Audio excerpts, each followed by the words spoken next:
দুর্নীতির অভিযোগে তদন্তাধীন বাংলাদেশের ক্ষমতাচ্যুত প্রধানমন্ত্রী শেখ হাসিনার সঙ্গে আর্থিক সম্পৃক্ততার অভিযোগ ওঠায় পদত্যাগ করেছেন যুক্তরাজ্যের আর্থিক পরিষেবা মন্ত্রী টিউলিপ সিদ্দিক। এ বিষয়ে সামাজিক যোগাযোগ মাধ্যম এক্সে নিজের প্রতিক্রিয়া জানালেন মার্কিন ধনকুবের ইলন মাস্ক। তার মতে, শিশু কল্যাণের দায়িত্বে থাকা লেবার মন্ত্রী দুর্নীতিবাজদের রক্ষা করছেন। তাদের দুর্নীতি বিরোধী মন্ত্রী আজ নিজে দুর্নীতিগ্রস্ত।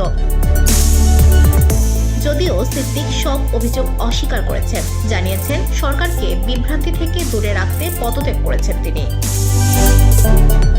সমালোচকরা টিউলিপ ও তার পরিবারের সঙ্গে সম্পর্কিত সম্পত্তির পাশাপাশি বাংলাদেশি অবকাঠামো প্রকল্পে আর্থিক অনিয়মের অভিযোগে উদ্বেগ প্রকাশ করেছেন। ব্রিটিশ প্রধানমন্ত্রী কিয়ের স্টারমার অবিলম্বে সিদ্দিকের জায়গায় এমা রেনল্ডসকে নিয়োগ করেছেন। উল্লেখ্য, লন্ডনে উপঢৌকন পাওয়া দুটি ফ্ল্যাটের তথ্য গোপন করেছিলেন টিউলিপ। এ বিষয়ে 2 বছর আগে মিথ্যাও বলেছিলেন তিনি। সে সময় তিনি বলেছিলেন ফ্ল্যাটগুলো তাকে তার বাবা মা দিয়েছেন। তবে সম্প্রতি আসল গুমর ফাঁস করে দিয়েছে লন্ডনের একাধিক পত্রিকা।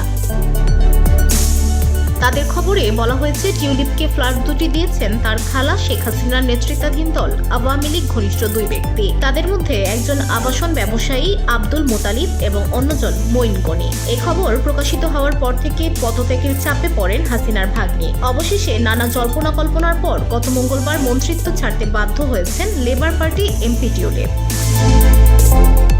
VOD Bangla news desk.